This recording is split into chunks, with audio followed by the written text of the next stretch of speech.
사무엘상 강의 58번째 시간으로 거짓 영에게 속는 이유라는 제목으로 말씀을 보겠습니다. 영이라는 것은 눈에 보이지도 않고 또 그 영적 영향력이 우리에게 미친다고 해서 우리가 알아차릴 수도 없습니다.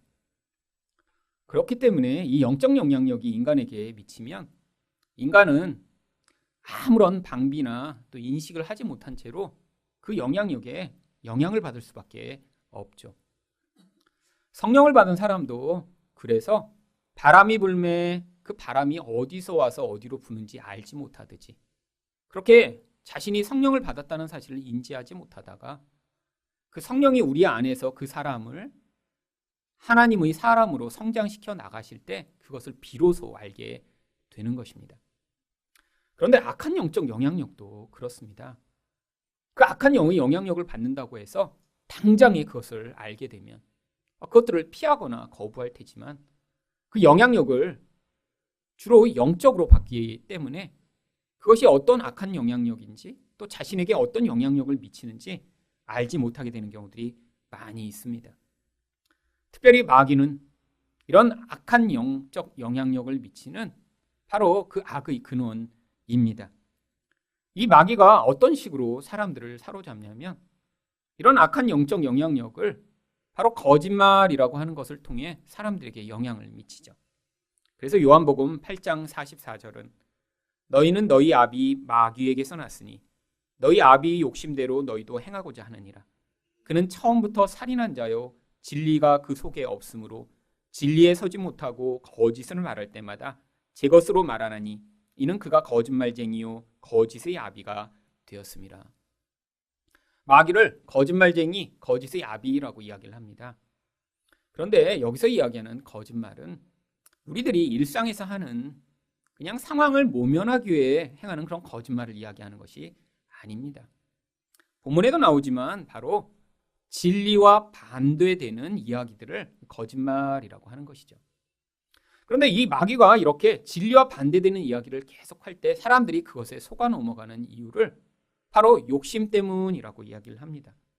그래서 너희도 너희 아비의 욕심대로 행하기 때문에 결국 너희가 마귀와 같은 거짓말에 속아 넘어간 자요 거짓말을 하는 자다라고 예수님이 말씀하고 계신 것이죠. 마귀가 영적 영향력을 미칠 때 그 마귀가 직접 와서 우리를 사로잡거나 우리를 직접 속이지는 않습니다.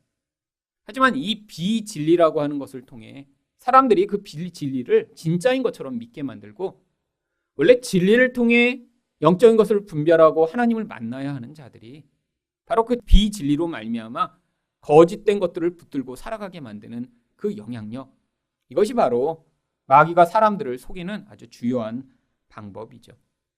그런데 이런 마귀가 영향력을 미칠 때 사람들이 이런 거짓된 영에게 속아 넘어가는 이유가 있습니다. 그러면 거짓된 영에게 속는 이유는 무엇인가요? 첫 번째로 욕망과 두려움 때문입니다. 3절 말씀을 보겠습니다. 사무엘이 죽었으므로 온 이스라엘이 그를 두고 슬피 울며 그의 고향 라마에 장사하였고 사울은 신접한 자와 박수를 그 땅에서 쫓아내었더라. 사무엘이 죽은 것은 한참 전에 일어난 일입니다.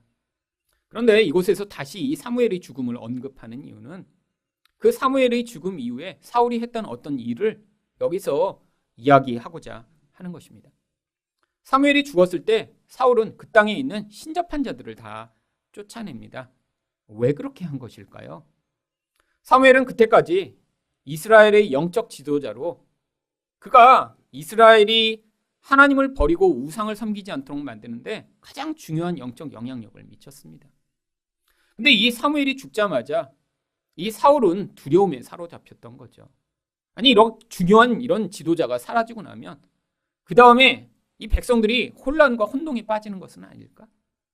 또 자신이 진짜 하나님의 뜻을 따르고 있지는 못하지만 이 사울 또한 하나님을 두려우신 분으로 알고 있었고 또한 그 결과로 어떤 나쁜 일들이 일어날 것에 대해 염려했기 때문에 나라도 이렇게 이 사무엘의 자리를 대체해 무엇인가 사람들을 이렇게 혼란스럽지 않도록 죄에 빠지지 않도록 만들어야겠다라고 하는 그런 생각이 나타났던 것 같습니다.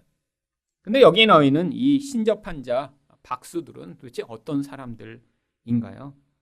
고대로부터 눈에 보이지 않는 이런 마귀적 영향력 혹은 귀신이라고 불리는 그런 신적 존재들과 자신들은 특별한 관계를 맺고 있으며, 그래서 그들로부터 사람들이 알고 싶어하는 미래를 예고받아 사람과 신 사이에서 이 매개 역할을 하는 바로 점쟁이들, 지금으로 얘기하면 무당과 같은 사람들을 이야기하는 것입니다.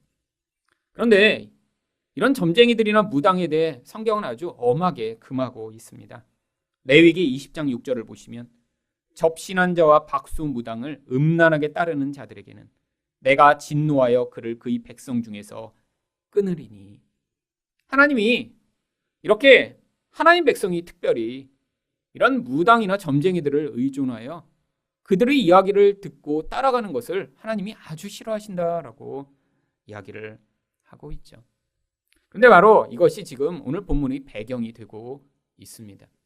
지금 사울은 아주 심각한 두려움에 사로잡힐 만한 그런 상황에 처했기 때문이죠.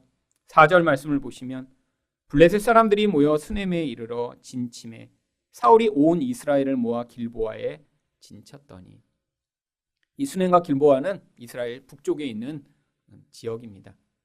블레셋은 아마 이 전쟁을 위해 아주 오랫동안 준비를 했던 것 같습니다. 그런데 사울은 그동안 무엇을 했나요? 이런 전쟁 준비를 하지 않고 자신을 대신하여 왕이 될 것 같은 다윗을 쫓아다니느라고 모든 시간과 노력을 다 사용해 버렸죠. 그래서 이 블레셋이 이 전쟁을 위해 준비해서 이렇게 나오자 그때 이 사울이 경험한 감정이 바로 5절입니다. 사울이 블레셋 사람들의 군대를 보고 두려워서 그의 마음이 크게 떨린지라. 여러분, 이것이 첫 번인가요? 이전에도 똑같은 상황들이 여러 번 있었습니다. 그랬으면 내가 이렇게 이 블레셋과 전쟁을 하고 싸우기 위해 잘 준비를 해야지, 이런 생각을 할 법도 한데 사울은 그때마다 그 위기를 모면한 뒤에는 다시 잊어버리고 자신의 욕망과 두려움에 사로잡혀 자신의 역할이 아닌 이 다윗을 죽이려고 하는 일에만 몰두를 했던 것이죠. 그런데 또 똑같은 상황이 벌어지니까 이전과는 또 다른 더 많은 더 강력한 군대 앞에서 마음이 심히 떨고 있는 이 사울의 모습이요. 여러분, 이 사울은 어떠한 특정한 이런 나쁜 사람을 이야기하고 있는 것이 아닙니다.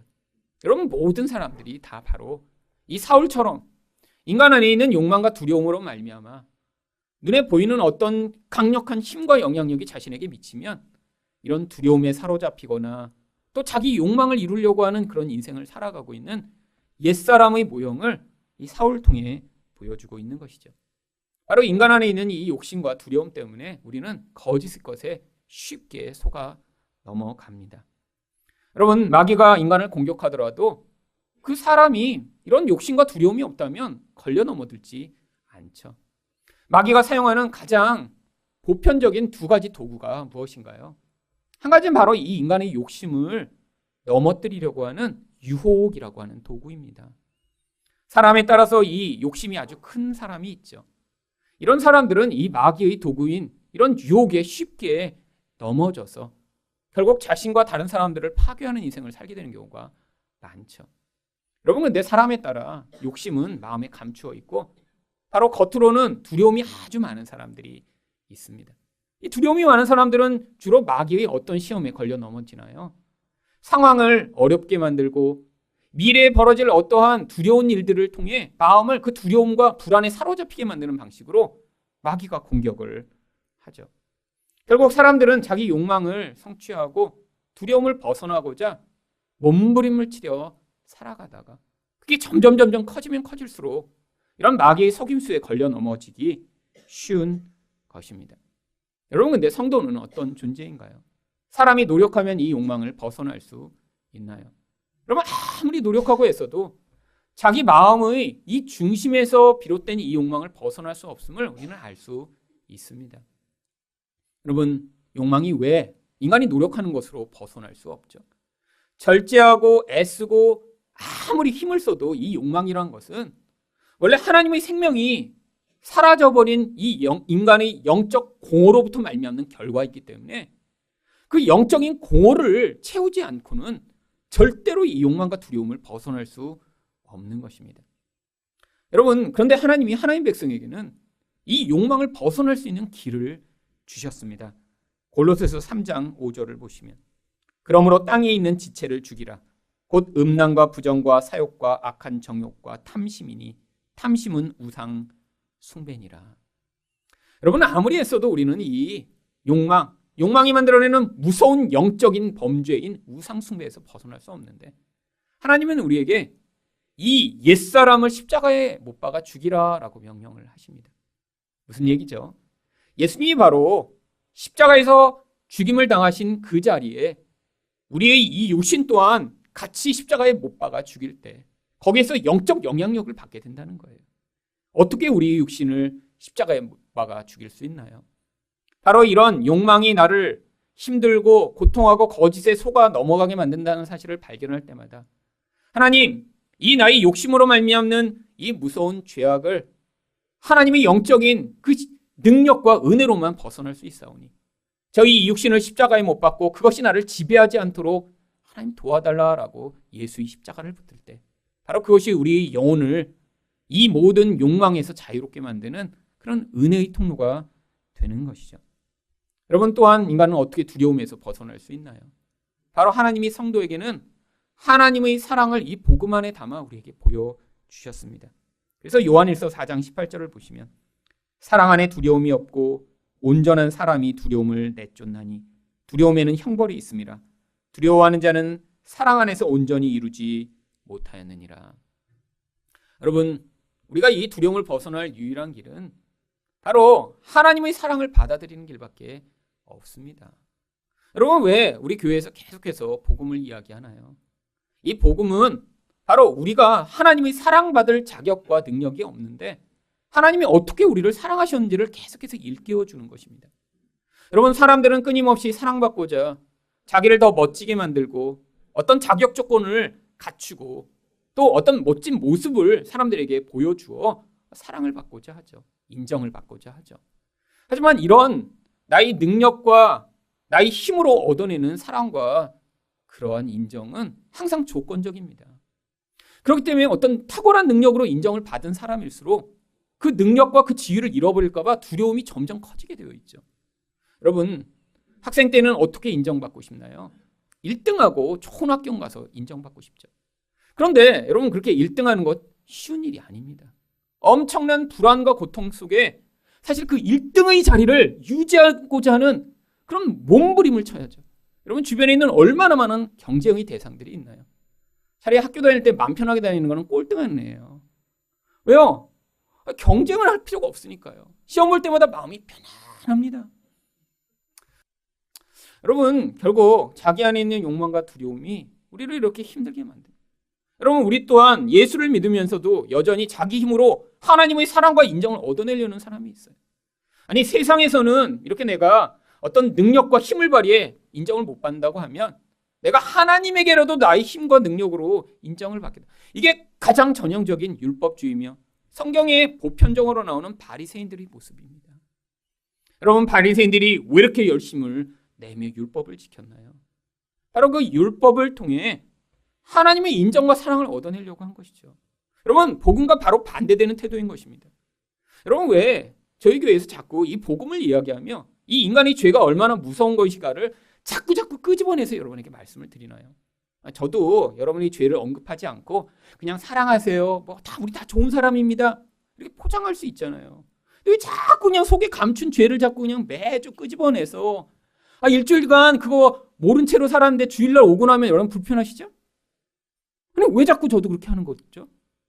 여러분, 이 사람이 이 죄라고 하는 자기 영혼에서 쏟아져 나오는 그 근원과 마주하지 않으면 바로 이 복음이라고 하는 놀라운 하나님의 은혜를 감사해야 하며 그 구원이 우리에게 그렇게 기쁜 일이 아니기 때문이죠. 여러분, 자기 죄를 마주하지 않은 채로 하나님이 주시는 그 구원이 정말 감사한 거예요. 자기가 원래 괜찮은 사람이에요. 그러면 그 구원이 그렇게 감사하지 않습니다. 여러분, 만약에 감기에 들렸는데 누군가 이거 먹어봐, 이거 좀 효과 있어 그래갖고 뭐 알약을 하나 줘서 먹었더니 정말 감기가 나았어요. 그러면 막 너무 감사해갖고 막 저 사람한테 내 전 재산을 바쳐 이 감기약을 준 것에 대해 보상을 할까? 그럼 이런 생각을 하겠어요? 아니죠. 준 약 때문에 이렇게 감기 금방 나는데 내가 밥 한 끼 살게? 이 정도의 감사죠. 그 정도라도 하면 다행입니다. 대부분 약 먹고 잘 나왔어 고마워 입으로 때웁니다. 여러분 그런데 만약에 여러분이 불치병에 걸리셨다고 생각해보세요. 의사도 어떡하죠? 3개월밖에 안 남았습니다. 이거는 어떤 약을 먹어도 고칠 수가 없는 그런 병인데요. 여러분 그런 상황이 있었는데 어떤 분이 이거 한번 드셔보세요. 이거 약효가 있을지 모르겠지만 한번 드셔보세요. 정말 지푸라기라도 담는 심정으로 그냥 먹었는데 그냥 확 났어요. 여러분 그럼 어떤 심정일까요? 그럼 만약에 그 약을 돈을 주고 산다라고 할 수 있으면 여러분 전 재산을 내놓지 않으시겠어요? 여러분 그런 사람들 많습니다. 갑자기 암에 걸렸는데 그 약을 먹는데 10억 원 든다고 해도 그걸 내고 먹는 사람들이 있잖아요. 여러분 바로 우리의 상황이 불치병과 같다라는 거예요. 영적 불치병이요. 이 땅에서 아무리 노력해도 우리는 그 영적 불치병을 스스로의 힘으로 벗어날 수 없습니다. 근데 우리 다 인지하지 못하고 있어요. 왜요? 그 죄는 영적이고 내적이라 그 영혼의 죄를 인지하도록 만드는 과정이 말씀을 통해 이런 사울의 모습을 통해 거기에서 드러난 어떤 행위들을 우리 삶에서 자꾸 마주하여 그 모형을 통해 우리가 어떤 존재인가를 자꾸 마주할 때만 내가 이렇게 영적으로 불치병에 걸린 자인데 하나님이 나 같은 자를 내가 뭔가 내놓은 것도 없는데 왜 이렇게 사랑하시고 나에게 은혜를 베푸시라는 것을 깨달을 때만 우리는 그 무서운 영적 죄악으로부터 벗어날 수 있는 것입니다. 여러분 그래서 요한계시록에 바로 요한계시록에 갈 수 없는 자들이 나오는데 요한계시록 21장 8절입니다. 그러나 두려워하는 자들과 여러분 무서워하는 자는 하나님 나라에 갈 수가 없대요. 무슨 얘기죠? 영원히 이렇게 자기의 죄에 사로잡혀 죄가 만들어내는 결과를 인지하지 않고 결국 그것이 만들어내는 그 무서운 그런 악에 사로잡혀 살아가는 자들은 하나님 나라와 관계없다라는 거예요. 여러분 우리 삶에서도 이 두려움이 나올 때 있죠. 하지만 우리는 어떤 자들이에요? 이 두려움을 바로 예수 그리스도를 통해 부어진 하나님의 능력으로 이겨내며 그 은혜가 얼마나 큰가를 인생을 통해 배워나가며 결국 그 구원의 자리로 가게 되는 것입니다. 그러나 하나님 나라에 가지 못하는 자들은 믿지 아니하는 자들, 흉악한 자들, 살인자들, 음행하는 자들, 점술가들과 우상 숭배자들과 거짓말하는 모든 자들은 불과 유황에 타는 못에 던져지르니 이것이 둘째 사망이 되는 것이죠. 두 번째로 거짓 영에게 속는 이유는 무엇인가요? 세상의 속이는 자들 때문입니다. 6절 말씀입니다. 사울이 여호와께 묻자오되 여호와께서 꿈으로도 우림으로도 선지자로도 그에게 대답하지 아니하시므로. 여러분 사울은 지금 마음이 조급해지니까 지금 하나님이 도대체 어떠한 미래를 가지고 계신지를 알고자 하는 그러한 열심이 갑자기 생겼던 것 같습니다. 여러분 그래서 찾았던 거예요. 하나님 좀 꿈으로라도 말씀해 주세요. 하나님 좀 어떤 일이 벌어질지 알려주세요.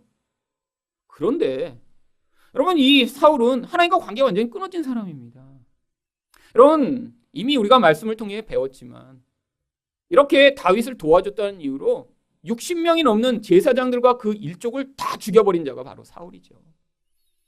여러분 이 사울은 지금 하나님과 관계가 끊어졌는데 지금 종교적으로만 바로 그 하나님으로부터 미래의 일을 알고자 하는 그런 두려움의 근거에 하나님께 나아가는 모습을 보이고 있습니다. 여러분 하나님을 찾지만 이런 행위를 성경은 우상 숭배라고 부르는 것입니다. 여러분 교회 다니는 사람들이 얼마나 많은 사람들이 이렇게 두려운 일이 닥치면 당장에 하나님을 찾는 경우가 많이 있나요? 여러분 그렇게 두려워서 하나님을 찾고 그때 금식하고 그때 기도한다고 해서 하나님이 말씀 안 해주시는 게 당연합니다.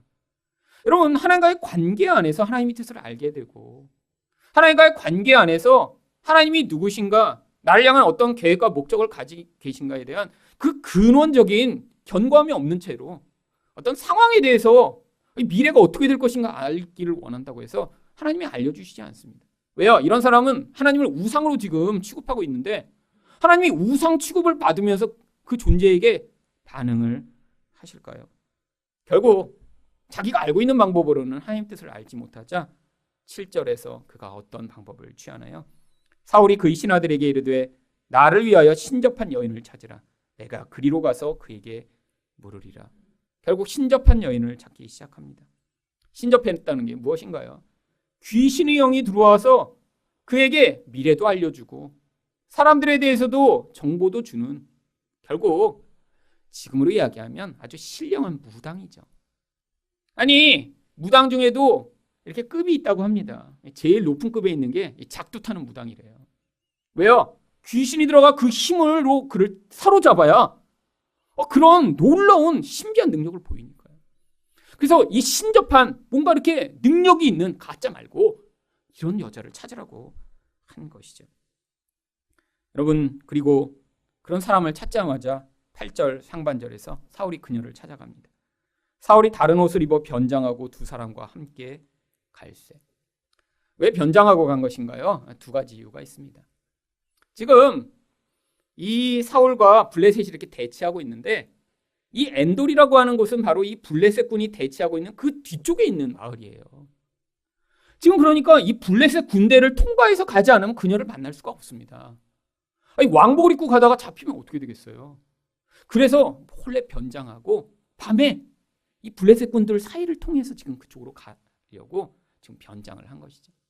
또한 자기가 왕복을 입고 그대로 나타나면 그 여인이 사울이 이렇게 신접한 여인들을 다 죽이고 그랬는데 순순히 대답을 할까요? 그래서 변장을 한 것입니다. 그러면 얼마나 이 사울이 급했는지를 보여주는 것이죠. 아니, 지금 이 블레셋에 잡혀 죽을 것 같은 상황에서 그 블레셋 군들 사이를 지나 그 여인한테 가다니요. 가서 8절 하반절에 무엇을 요청하나요? 그들이 밤에 그 여인에게 이르러서는 사울이 이르되 청하노니 나를 위하여 신접한 술법으로 내가 네게 말하는 사람을 불러 올리라. 바로 자기를 위해 술법을 발휘해달라라고 이야기를 합니다. 여러분, 이 술법이라고 하는 단어가 바로 히브리어 카삼으로요, 점쟁이의 말을 듣다라고 하는 뜻으로도 번역되는 것입니다. 바로 그래서 신명기 18장 14절에서는 이 똑같은 단어가 점쟁이의 말을 듣다라는 뜻으로 나오는데, 내가 쫓아낼 이 민족들은 기흉을 말하는 자나 점쟁이의 말을 듣거니와 내게는 내 하나님 여호와께서 이런 일을 용납하지 아니하시느니라. 여러분, 이게 가나안 백성들의 일상적인 일이었다라는 거예요. 여러분, 지금도 마찬가지죠. 여러분, 지금 한국에 목사의 수보다 점쟁이, 타로 점을 치는 사람, 무당의 수가 거의 5배는 더 많대요. 이 무당이나 점쟁이 등록된 사람만 약 3, 40만 명이고요. 또 무당 협회가 있나 봐요. 등록 안 된 그런 사람까지 치면 100만 명에 육박한다라고 이야기를 합니다. 엄청 많죠, 100만 명. 여러분, 목사? 사실 그렇게 많지 않습니다. 전국에 교회가 5만 교회고요. 목사는 약 10만 명 좀 넘으리라고 생각을 하는데, 아니, 목사 수보다 10배나 많은 점쟁이들. 여러분, 근데 지금만 그러나요? 고대에는 훨씬 더 심했습니다. 어느 마을에 가나, 어느 지역에 가나, 여러분, 항상 이런 점쟁이들, 항상 이런 미래의 일을 알려준다는 이런 무당들이 존재했죠. 왜? 사람들은 두려움과 욕망이 있기 때문에 결국 자기 힘으로 해결할 수 없는 어떤 일에 대해서 항상 궁금한 것입니다. 그래서 그 사람들이 용하다 그러면 사람들이 몰려가게 되어 있죠. 근데 하나님이 그거를 절대로 허락하시지 않는다고 얘기하는 거예요. 왜요? 가장 무서운 우상 숭배니까요. 이런 점치는 자를 찾아가는 일은, 무당을 의뢰하는 일은 하나님을 버리고 바로 내가 그런 귀신에게 나의 미래를 의탁하겠다라고 하는, 결국 하나님을 버리는 가장 전형적 결과입니다. 여러분, 그래서 이 사울이 이렇게 심판을 당한 이유 또한 바로 이 점쟁이를 찾아가서 그에게 의뢰했기 때문이라고 역대상 10장 13절과 14절은 이야기합니다. 사울이 죽은 것은 여호와께 범죄하였기 때문이라. 그가 여호와의 말씀을 지키지 아니하고 또 신접한 자에게 가르치기를 청하고 여호와께 묻지 아니하였으므로 여호와께서 그를 죽이시고. 여러분, 하나님께 묻지 않아서 그를 죽이셨다고 그래요. 그런데 물었거든요. 아니, 근데 왜 묻지 않았다고 얘기하는 걸까요?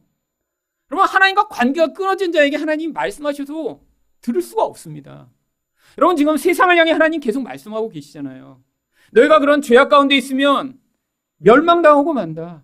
내가 예수를 너희에게 길로 주었으니 이 예수를 믿고 그 무서운 심판에서 벗어나라고 하나님이 역사 내내 말씀하고 계십니다. 여러분, 지금은 이 예수 그리스도를 모르는 사람이 거의 없는 그런 시대가 되었죠. 여러분, 예수에 대해 알았다고 사람들이 그 복음을 받아들이나요? 아니에요. 하나님이 말씀하셔도 그들은 하나님과 관계가 끊어져서 들을 수가 없습니다. 바로 이 사울이 이런 경우죠. 자기의 욕심과 두려움 때문에 하나님과 관계가 끊어져서 종교적인 형식은 띄고 어떤 뜻을 알고자 했지만 결국 그는 절대로 하나님과 관계 맺을 수 없는 반역하는 자리에 섰다 멸망당할 수밖에 없는 것입니다. 여러분, 성경이 얘기하는 이런 우상숭배, 주술, 이런 행위들, 아니 교회 다니면서 그래서 점장이 찾아가지 말라고 하는 얘기인가요?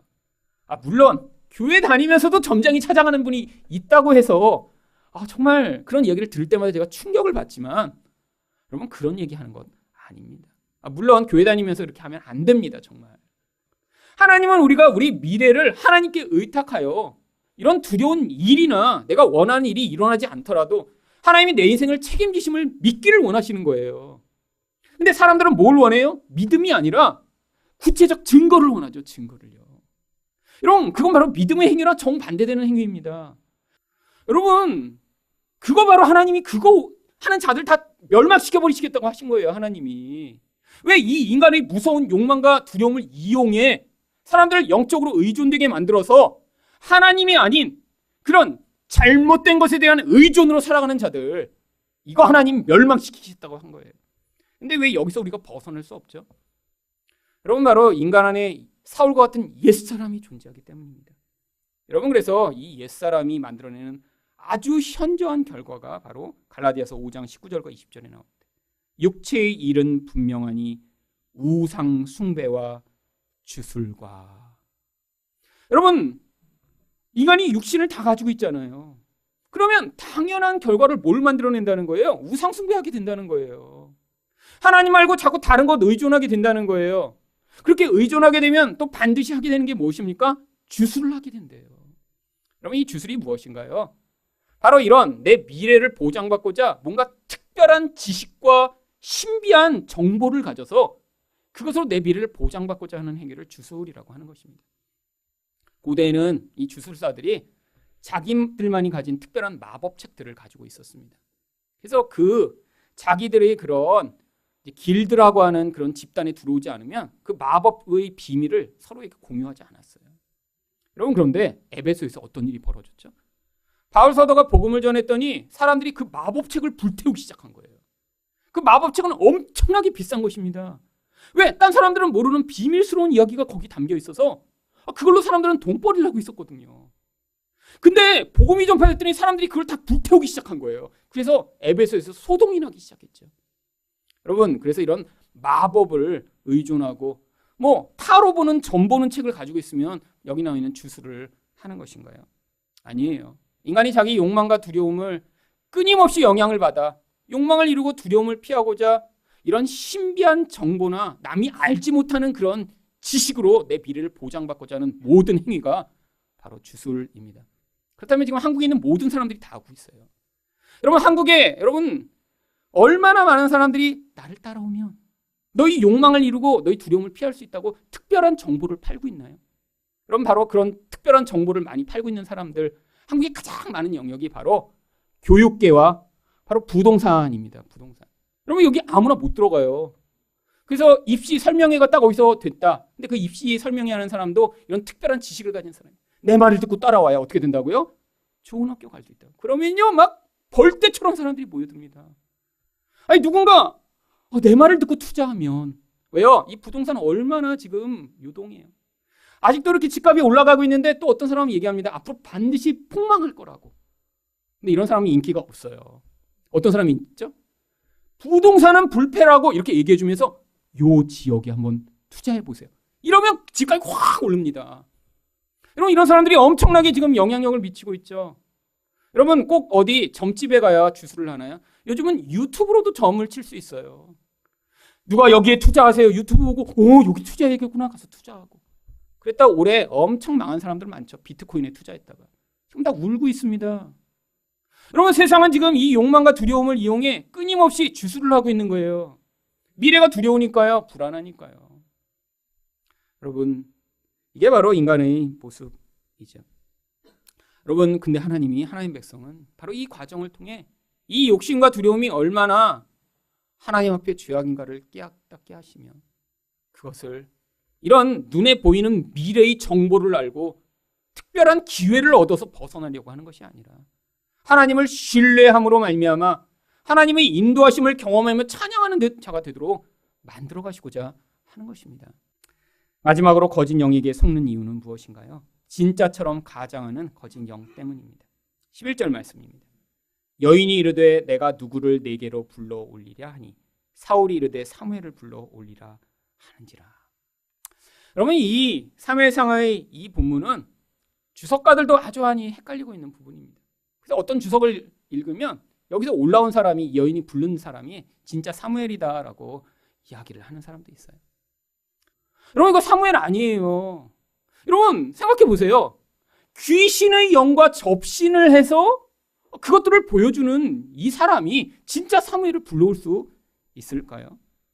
여러분, 왜 사람들이 이런 생각을 하게 되냐면 이 귀신에 대한 오해 때문입니다. 여러분, 한국만이 아니라 전 세계적으로 사람이 죽어서 이렇게 죽은 영이 떠돌아다닌다고 믿는 경우가 굉장히 많아요. 한국에서는 그런 영혼을 뭐라고 부르죠? 귀신이라고 하는 특별한 단어를 써서 이야기를 합니다. 특별히 어떤 귀신이 무서워요? 처녀 귀신. 원한을 품었어요. 결혼을 못했어. 그리고 총각 귀신. 그래서 어떡합니까? 한국에서는 처녀 귀신, 총각 귀신 둘 다 결혼도 못하고 원한이 품제로 죽으면 둘을 결혼시킵니다. 영혼 결혼식. 그래서 원한을 달래주면 사람들을 해코지하지 않는다고요. 여러분, 한국 사람들은 또 어떤 전통적인 믿음이 있죠? 이런 죽은 영혼들이 떠돌다가 1년에 몇 차례씩 집에 찾아와요. 어떤 날 찾아오죠? 명절에 떡 먹으려고 찾아와요. 그리고 제사 드릴 때 찾아와서 그거 다 먹고 가요. 여러분, 이런 전통신앙을 우리는 다 가지고 있습니다. 그러니까 어떤 일을 해요? 아, 여기 나오는 귀신이 바로 죽은 사람이구나. 이렇게 생각하게 되는 거죠. 여러분, 성경은 그렇게 얘기하고 있지 않습니다. 한글로 성경을 번역할 때 성경에 나오는 이 단어들을 어떻게 번역할지 번역들이 조금 더 고민을 하셨어야 되는데 그냥 우리 전통신앙을 바탕으로 여기다 귀신이라는 단어를 써버렸어요. 그래서 마가복음 1장 23절에 귀신이 나옵니다. 마침 그들의 회당에 더러운 귀신 들린 사람이 있어 소리 질러 이르되. 여러분, 여기 귀신이라고 번역된 이 단어는 원래 그냥 영이라는 단어예요. 성경에서 거룩한 영, 성령이라고 하는 그 영, 푸뉴마라고 하는 그 단어. 근데 거기 앞에 뭐가 붙었어요? 더러운 영. 귀신이라는 단어는 없습니다. 원래 원문에. 원문대로 번역하면 더러운 영이. 이 존재는 어떤 존재라는 거예요? 하나님은 이 인간이라는 존재를 직접 오셔서 우리를 지배하고 다스리시지 않고 바로 성령이라는 거룩한 영을 통해 인간의 마음 가운데 영향을 미치셔서 우리 인생을 다스리시고 인도하시고 함께 하시는 그 놀라운 은혜를 베푸십니다. 그 영적 영향력의 매개가 거룩한 것이면 성령이고 바로 마귀에게 소속된 자들에게는 이런 더러운 영이 그를 지배하고 영향 미치는 통로로 영향을 미칠 때 그 존재를 더러운 영이라고 부르는 것이죠. 근데 신약 성경에서 이 귀신이라고 번역된 또 다른 단어가 있습니다. 마태복음 8장 31절에서는 귀신들이 예수께 간구하여 이르되 만일 우리를 쫓아내시려면 돼지떼에 들어보내소서 하니. 여기서의 귀신은 영이라는 단어를 번역한 것이 아니라 헬라어의 다이몬이라고 하는 헬라어를 번역한 것입니다. 근데 이 다이몬은 여러분도 알고 계신 영어 단어가 있어요. 바로 데몬이라고 하는 바로 영어 단어가 이 다이몬이라는 헬라어에서 유래된 것입니다. 여러분, 데몬을 주로 뭐라고 번역하나요? 악마라고 번역을 하죠. 여러분, 고대인들은 이런 영적 존재가 아주 강력한 신적 영향력을 미친다라고 믿었기 때문에 바로 이 존재들을 다이몬, 데몬이라고 불렀던 거예요. 바로 이것을 통해 뭘 보여주는 것입니까? 영적인 영향력을 미치는 존재는 사람들의 삶을 사로잡을 정도의 강력한 힘을 가지고 있는 존재다라는 걸 보여주는 거죠. 여러분, 죽는 사람이 죽어서 귀신이 된다? 여러분, 그건 토속신앙입니다. 한국에도 교회 다니는 사람들이 이렇게 믿고 있는 사람들이 가끔씩 있어요. 왜죠? 이 귀신론이라고 하는 잘못된 신학을 전파하는 그런 영향력 때문이에요. 그럼 그들이 왜 그런 믿음을 가지게 됐냐면 축사를 하다 보면 사람에게서 분리된 그런 이런 존재가 자기 존재를 자꾸 난 언제 죽은 그런 귀신이야 이렇게 얘기를 한다고 합니다. 나는 한강에서 빠져 죽은 귀신이야. 뭐 북한에서 내려온 귀신이야. 그러니까 사람들이 그 뭐 한 거예요? 귀신이 자기의 직업대로 속인 거예요, 그냥. 왜? 사람들 두려워하도록. 근데 그 말을 믿고 그걸 신학으로 만든 거예요. 그래서 만들어진 책이 귀신론입니다. 여러분, 어떻게 신학을 성경에서 신학이 만들어진 게 아니라 귀신 이야기를 듣고 신학을 써요? 그러니까 귀신론이죠. 그럼 이런 말도 안 되는 일들이 벌어지고 있는데, 그래서 여기 나와 있는 이 사무엘도 사무엘이라고 믿게 된 거예요. 여러분, 근데 이게 사무엘이 아닌 증거가 너무 많은데 시간 관계상 5가지만 여러분에게 말씀드리도록 하겠습니다. 첫 번째, 13절입니다. 왕이 그에게 이르되 두려워하지 말라. 내가 무엇을 보았느냐 하니 여인이 사울에게 이르되 내가 영이 땅에서 올라온 것을 보았나이다. 여러분, 사무엘이 죽어서 땅 속에 갇혀 있나요? 왜? 지금 땅에서 올라온다고 해요. 벌써 이거 좀 거짓말이죠. 여러분, 하나님의 백성은 하나님의 나라에 가게 됩니다. 땅 속에 갇혀 있다가 불러면 올라오는 존재가 아니에요. 두 번째, 14절입니다. 사울이 그에게 이르되 그의 모양이 어떠하냐 하니 그가 이르되 한 노인이 올라오는데 그가 겉옷을 입었나이다. 여러분, 이상하지 않으세요? 죽으면 그 영이 죽은 그대로의 노인의 상태로 있다가 죽을 때 입던 옷도 그대로 입고 있어요. 그래서 여러분, 그러면 관에 넣을 때 최고 좋은 옷을 입어야죠.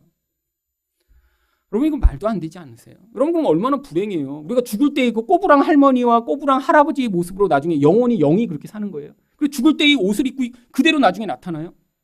아니잖아요. 여러분, 예수 그리스도와 같은 영광스럽고 아름다운 모습으로 우리는 변화될 것입니다.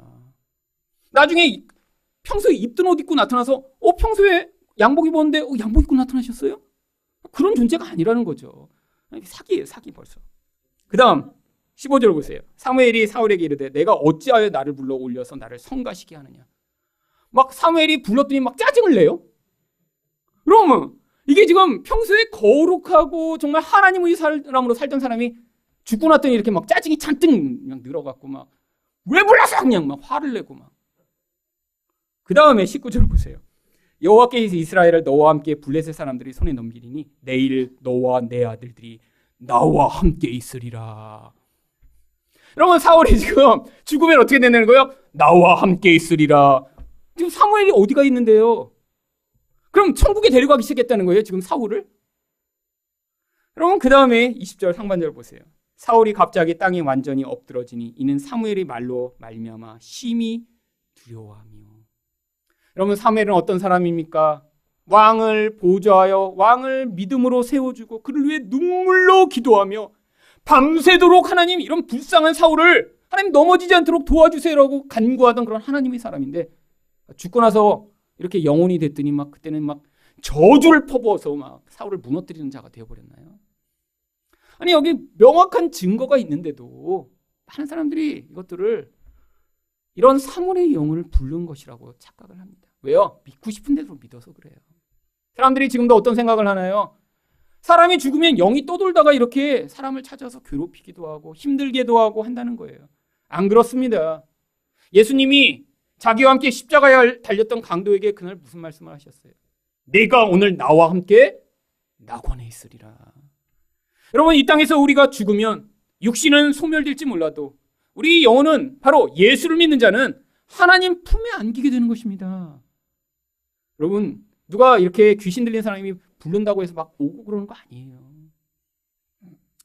여러분, 이런 얘기를 들었더니 사울이 완전히 낙담해버렸죠.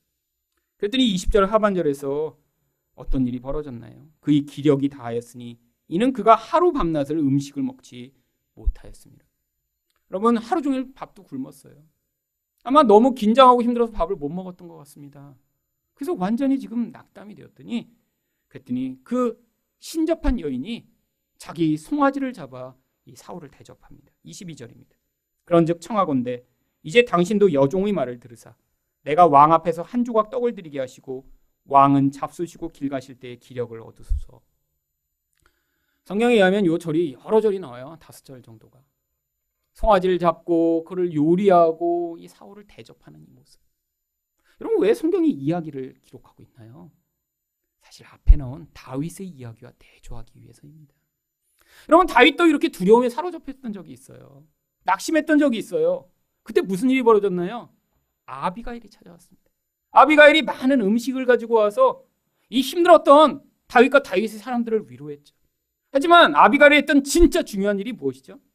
하나님의 지혜로운 말씀으로 낙담해 있던 다윗을 다시 일어설 수 있도록 용기를 주었던 것입니다. 여러분, 근데 사울은 어떤 일을 경험했나요? 바로 이렇게 하나님을 의존하지 않았더니 이런 귀신 들린 여인이와 결국 이런 더러운 영의 거짓말에 속아 오히려 더 낙심하고 더 절망하게 만드는 그런 결국을 경험하게 되죠. 이게 바로 하나님의 백성과 하나님의 백성이 아닌 사람의 인생의 길이 달라지는 거예요. 여러분, 우리도 우리 인생 가운데 낙담할 때 있죠. 저도 많이 낙담했었습니다. 두려움 때문에 얼마나 많은 정말 그런 시험을 당했던 경우가 많았는데, 근데 그때마다 하나님이 어떤 은혜를 베푸셨나요? 제가 믿음이 약할 때는 하나님이 정말로 이렇게는 음식을 주셨던 때도 있죠. 하지만 정말 저를 회복시켰던 거는 바로 이 복음의 말씀이었습니다.